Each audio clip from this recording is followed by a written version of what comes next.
What's going on, people? Welcome to, Conversation with Haych, and today we have an amazing guest. Very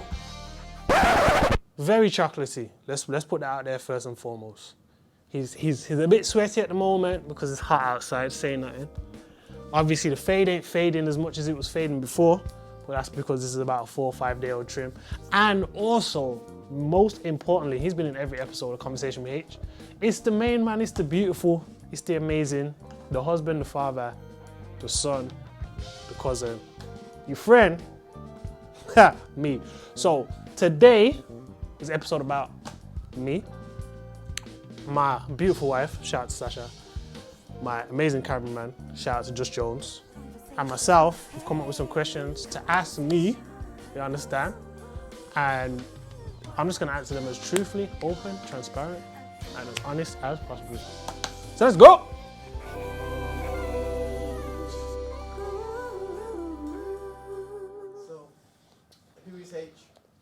Haych is just a guy, man. A guy that loves his people, loves his family, just wants to serve, just trying to serve as best as possible, as God wants to have me serve. I'm just trying to be a great guy, a cool guy, likes to be in the background, doesn't like to be the forefront, center of attention, too tough. But yeah, that's literally Haych. Loves football, loves music, loves Liverpool Football Club. Shout out to them and them. And yeah, that's Haych. So I understand that you're a DJ. How did that start? Basically, man was in Basically, I was in I was in Reading. I was living there because I was working at a company, and we went out for some work drinks. And went to this bar. It was like a Hawaiian type I think it's called Tiki Tiki Bar or something like that. And we went in there and I was chilling. Obviously, I was a bit waved, I ain't gonna lie to you. A bit waved.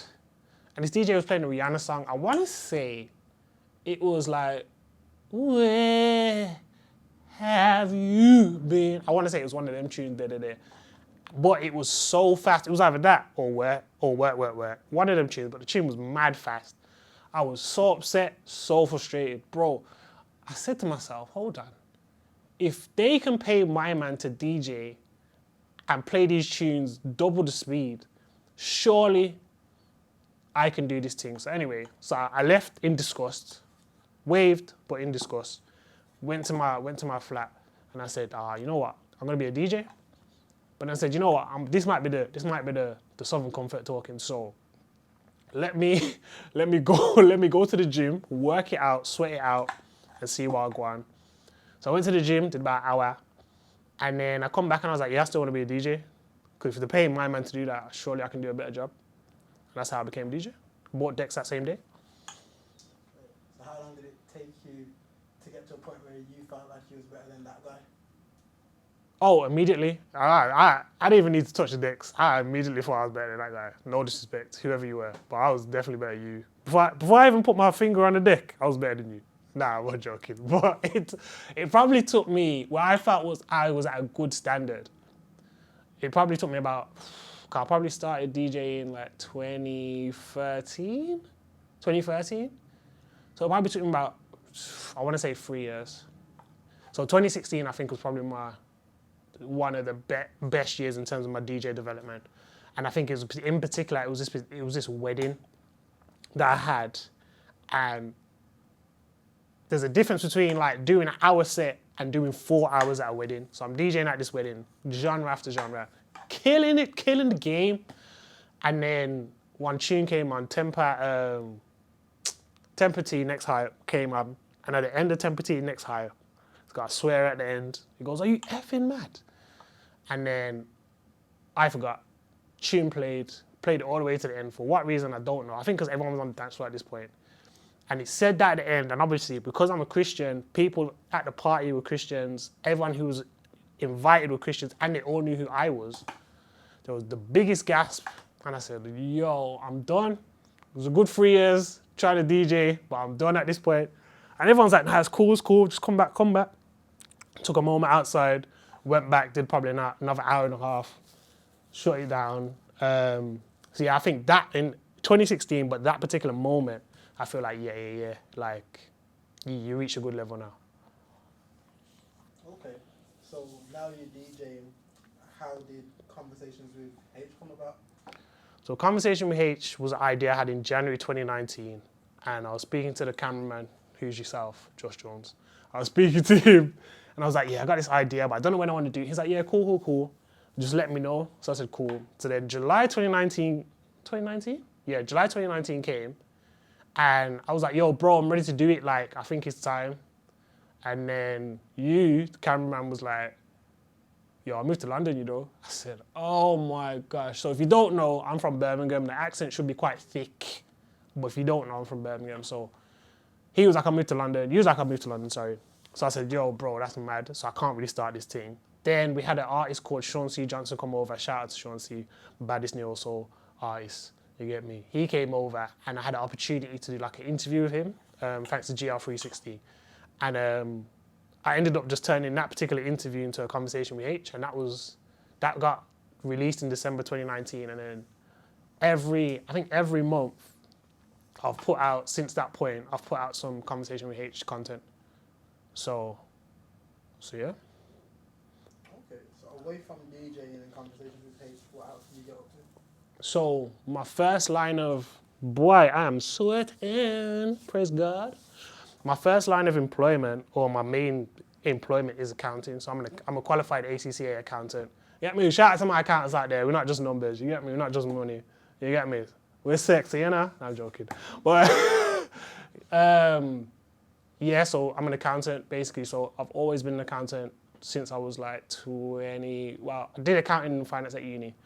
And then I qualified as an accountant when I was 25, I think. So I've always been doing it, always been doing something to do with finance. I've worked in just big companies. And then just serving in church, playing football, enjoying sports, and just, raising a family, becoming a husband and a father and all them kind of things. So yeah, away from all of that, that's me really. Okay, so you got DJing, you got Conversations with H, and you've got accounting. Yeah. Accountancy. Yeah. How do you manage all those commitments? Blood, I'll tell you the truth, I don't. I raw don't. Like, I had a conversation with H with a person called KJ Scriven. And one of the things I asked him, how does he balance like all the stuff that he does? And he said, you don't balance, you just prioritize. And I thought to myself, he goes, balance is impossible. And I thought to myself, he's right, because things have to have equal weighting. And my family and stuff, they outweigh everything bar God. So it's not gonna be, let me balance my family with my work and my accountancy and my DJing and my conversation with H. It's family first. But in terms of all those stuff, the conversation with H, the DJing and the accountancy stuff, it all comes down to prioritization. What is most important at this time? When I go to work, that's the most important thing. After work is no longer a priority.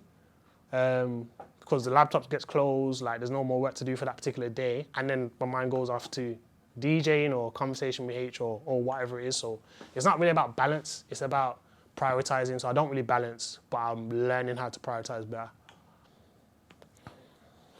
So how did COVID alter plans you may have had?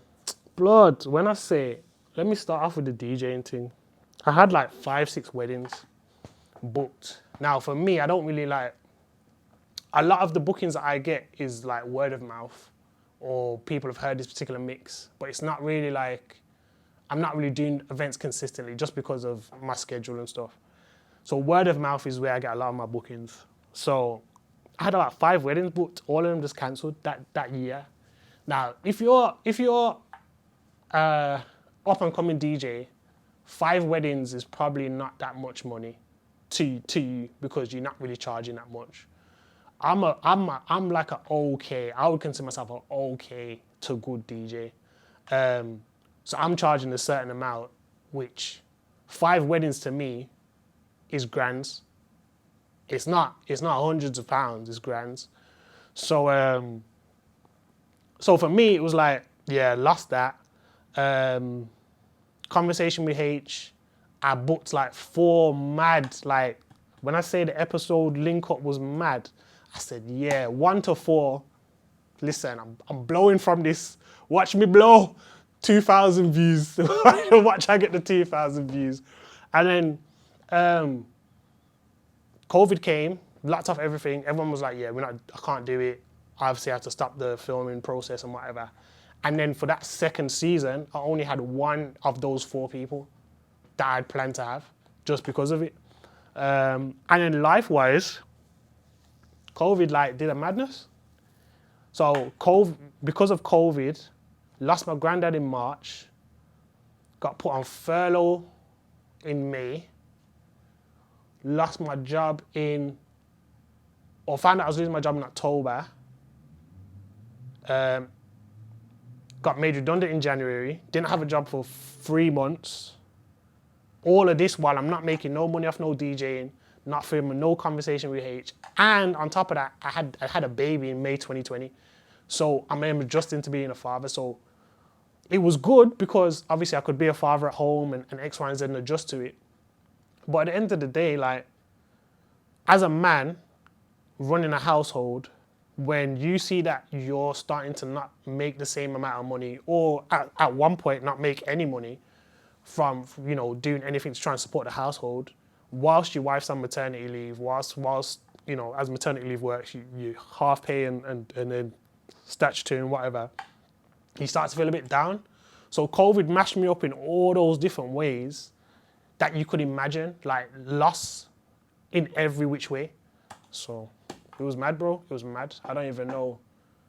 If it weren't for my wife, shout out to Sasha, weren't for my son, shout out to Tobias, and it weren't for my family and friends around me, and God, of course, mainly, there's no way I was getting through that. There was impossible. To the point where I was like, yo, I'm not even making money.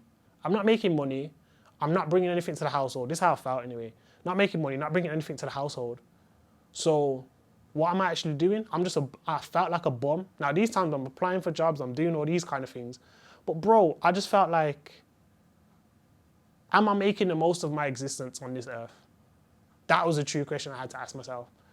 And every morning I'd have to wake up and my son and my wife had to have like some sort of smile on my face and make sure I was getting through. But bro, like, when they're gone to bed and I'm up at 10 o'clock seeing, unfortunately, we can't accept your application, or I'm seeing, oh, we have to cancel our wedding, or I'm seeing a guest say, oh, you know what, we can't do Conversation with Haych. Like, all them things start to play on your mental. So, yeah, man, it mashed me up differently. Yeah, I'll tell you the truth. So would you say that that's the hardest thing you've ever been through? I think it's one of. Becoming a father was hard, but I wouldn't say it's the hardest thing I've ever been through because I enjoyed that process. But that COVID mashing me up in every which way possible. And then I don't even have church to go to like that. So it's like, I don't have that surrounding of, church people and whatever, or Christians essentially. I said that's one of. The second thing that was probably the hardest thing for me to deal with was when I lost my 2 brethren and I had to bury them 2 days apart. So I lost my brethren Miles Case, rest in peace, and I lost my brethren Khalid Abdullah. And my thing was, Miles passed away because he was on the plane going to Ibiza, I think it was, and he had a headache. And what they found out is he had a bleed on the brain, I think it was. So for all that time, they tried to.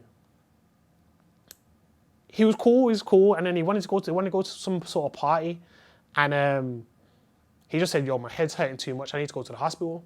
So he went to the hospital, we're getting messages from his brethren that he had gone with, and they're just telling us, yo, it's not looking good. Then one day, he's coming back, but now he's on a breathing machine and whatever. Mine was just gone on holiday. It's not like no gun violence, knife violence, or anything like that. So that's happened with him, and then he's passed away. Then obviously they brought his body back, and they're like, oh yeah, we're gonna have the cremation on this particular Wednesday. So as I'm gearing up for that week, having to get my emotions in check, the Sunday, we find out Carly passes away. Like, from we don't even know. Like, we don't know how long his body was there. We don't know what happened. Like, all of these kind of things. And obviously, in Islam, from what I've known from my friends, their turnover in terms of when someone dies to burial is normally like 24, 48 hours. So for me, it was hard because he died on the Sunday, didn't bury him till Friday, but I had the cremation of Miles on the Wednesday. So it was like, I'm having to gear myself up for two different things, two different funerals, which no one has like, no one's a part of. Like, I'm the only one going through this. I got brethren on the left-hand side who dealing with the Miles thing, brethren on the right-hand side dealing with the Carly thing, with Carly's death and Miles' death. And I'm the only one in the middle dealing with both of them. So for me, it was like, that was hard because I couldn't really express to anyone how I felt because I was so numb at that point in time. I remember at Miles' cremation, I just barred out crying, blood. Like, never in my life have I cried like that. Never in my life. And I just barred out crying. Like, I don't even know what happened. Like, I don't know if it's the in a cremation, they put the casket on like this roller thing. When the cremation service is done, it just rolls the into the fire, and then it's gone, and then the curtains close. When that happened, I started bawling out crying. Now, granted, that happens on Wednesday. I still got to gear myself up for the Friday to go to Carly's funeral. Bro, like, I couldn't explain how I was feeling. Then Carly's funeral comes. It was like the quickest funeral we'd ever been to. So, for me, I couldn't fathom it. I couldn't talk about it. I couldn't really explain it. I don't know if I've fully got to terms with it, that particular situation, and that's probably why that's equally one of the hardest situations I've had to deal with compared to COVID as well in the last 18 months. So that is. Mm. So, what would you say to someone who's struggling to overcome their hardest moments right now? They don't last, is what I would say. Those moments, those feelings, like, they don't last. As long as you make that step every day, it's not about making like this giant leap or just change. Like, if you do this, or if you just think on this, or you pray on this, because sometimes things don't work out that way, bro. Like, I'll be 100. Just make those simple steps each day. Get up, make something, just do something a little bit better than you did the day before. Work in progress, and then you'll feel like, yo, okay, I can do this a bit better. I can do this a bit better. Okay, let's try and do this. Let's add this to my plate. Those moments don't last. I believe in God, so for me, that's where my foundation, my fortress is. So anytime I feel like that, I turn to God. Now, in some of those moments, I'll be 100 with you. I looked at God and I said, why are you letting this happen? Like, how am I meant to like believe in you 100 and you're letting my brethren die, you're letting my granddad die, like, you're taking a job away from me, you're doing this. That's how I was looking at God in certain circumstances, but I have to trust that he knows what he's doing, and I got to lean on him because he knows the future, he knows why he makes like these decisions get made. So yeah, that's what I live in, and I put my faith in. But for anyone, whether you believe in God or not, these situations don't last. These feelings, these moments don't last. As hard as they feel, and as long and as, as much as you feel like you're struggling with Wagwan, these situations aren't eternal situations. They're moments in time. So just take the steps each day to try and overcome. Each day, take one little step, and I promise you'll see a better future for yourself. So in terms of your music side and the media side, how far would you like to go? Bro, I want to be, and this might be a little bit outdated now, but Piers Morgan, I don't agree with my man's views, but my man's got one banging show still. The show's called Life Stories, yeah. And one of the things that he's able to do is just to tap into the person. I want to be like, yo, when people want to have an interview and have a conversation, they say, we need to get H. However we do it, let's get H. That's how far I want to go. I want to build this space for Christians who are excelling in everything. I want to build Conversation with Haych to the maddest degree, potentially have my own studio and whatever. I want to be able to bring on my brethren and my family, like all my brethren and family that I see like that are sick in this field. However I can support and bring them on, I want to be able to do that. I think that's key for me. So no matter, regardless how big I get, I want to be in a position where I'm like, yo, there's this happening. It might not even involve me, but I want to bring you. You go do that. I'll put your name forward for you to go do that because I know you're sick. So I want to get to that kind of stage. But yeah, something like maybe a show, maybe Conversation with H on a bigger level. No, definitely Conversation with H on a bigger level. But there's so much I want to do. I want to be able to talk about football, like passionate about Liverpool. I want to be able to talk about that consistently. So I want to just be able to do all of those things that I enjoy, and if God allows, make money from it and make a living from it. So yeah, ITV, holla me, man. If PS ain't doing it for you on that life stories, but Hayden McCallum life stories, we're here for you. DJ H's life story, however you want to name it, you get me? Just give me a quick shout. You get me? I don't know diversity. I know everyone's doing the diversity thing right now. Shout me, you get me? Chocolate man, 6'3", I'm just saying. Anyway, carry on. So, outside of your job, if you weren't involved in any media and music, what would you be doing? I'd be coaching or ideally like football coaching. I think I'd be sick of that. I could just see myself on the sideline just doing this. Get me? Just talking to man. You see, I can see myself doing that. I feel like I'll be sick at that. I ain't gonna lie to you. But football coaching, because I've done it before as well. I just didn't really pursue it because there was so much other things going on. But yeah, some sort of coach. I work with youth now, but some sort of like youth work. So maybe like coaching like under 18s, like for Aston Villa or Walsall or whoever, one of them local teams. And I think I'd be happy doing that, and I'd enjoy that. Because it still brings in one of my passions, but then I'm able to my passions, youth and football, and then I'm able to impart into them. Similar to like Mr. Clark and that back in Hampton Hall, this big 6'11" black teacher that we had that always used to tell us, he always used to pull us to one side, the black people, when we was in PE, and he used to be like, yo, listen, you gotta do things differently, because they're watching you.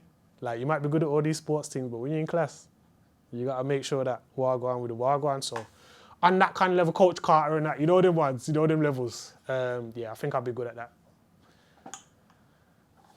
So, in everything that you do you ever feel like Christianity limits you or pushes you to be better? I think my relationship with Christ pushes me to be better. My relationship with God pushes me to be better, to do better. I think some Christians, and how my thought on those Christians, or how they perceive me, can hold me back, or how I feel they perceive me can hold me back, or perceive what I'm doing. I've had Christian people like ask me why I've had this guest on the show. I've had Christian people say, oh, I'm not too sure you should be talking about that. I've had Christian people say, oh no, don't do that, don't do this, don't do that, about just Conversation with H in general, about DJing, about X, Y, and Z. And that in itself is like, hold on, we should be having these conversations. Like, people should be free enough to be able to be transparent and open about their journey. Like, this is the reason why certain people ain't coming back to church, certain people ain't trying to step back into church and all these kind of things, because you're saying one thing and then there's pure fakery on the other side of the thing. So for me, some Christians, as I've personally experienced, can hold me back, because then makes me start questioning things. Even how they perceive me could potentially mess with my mentality towards Conversation with H. Like, someone asked me, why would you have that person on? Could then make me question, should I be having someone who's like perfect, like almost perfect in terms of like Christianity and stuff? And there's no one who's like that. So that can have an effect on me. So that holds me back. But in terms of like Christianity as a whole, in terms of relationship with Christ, in terms of like the word and all those kind of things, that pushes me to do things that I never imagined would happen, or never would imagine could be done. So, with where you are in life now, what advice would you give to yourself? I would just say, don't allow others. thoughts and others' opinions, as well as your own thoughts, to deter you from greatness. I feel like as much as I feel I've done so far, I'm just beginning, which is crazy to me. Like, it's crazy to think that. But when I look at the likes of like Chucky online, the likes of ZZ Mills, who I kind of feel are like pioneers in this, especially this interviewing thing and conversations thing, and they're just the best at it. They've been doing this for decades, blood, like decades. So they would have gone through some hardship when they were doing it back when. I'm less than 2 years into this thing. Less than 2 years into this thing, in a whole brand new space that has not really been seen like this, especially within the Black community, the Black Christian community. So the advice I give to myself is, don't allow yourself to do stuff based on people's opinions and feelings and thoughts. Just do your thing, because as soon as you allow that to happen, it stops you from being great. So do your thing. There's going to be times when it's going to be hard. You're going to feel tired. You're going to feel like, I can't do this, or you're going to have, creative block. But do your thing. Do your thing, because that's the only way you're going to be great. As long as God is there, as long as God is there, really. My wife and my child, maybe future children, say no, I'm joking. But my wife and my child, Sasha and Tobias, and the rest of my family and friends, like, they're cool. My wife and child in particular, they're great. They uphold me, they enhance my foundation. My foundation is in God. So as long as I'm running with God over here, God here, God behind me, God everywhere, there's no reason why I can't continue to do greatness. But it has to come from a place of forget what they say, or take what they say and turn that into positive energy to push forward. So that's what I'd say to myself. Thank you guys for tuning in to Conversation with me. Please comment, like, subscribe. Make sure you subscribe, because we need them subscribers to go up, and lean. We need all of them going up. So comment, like, and subscribe if you're watching on the YouTube. And yeah, follow me on the Insta, on the Twitter. Yeah, me, DJ _HAYCH. That's DJ _H, not Hachie, not Hach, not Hechize. It's DJ _HAYCH. Thank you guys for tuning in. We're gonna have more content coming for you. Yeah, man, it's gonna be a good time. Say no.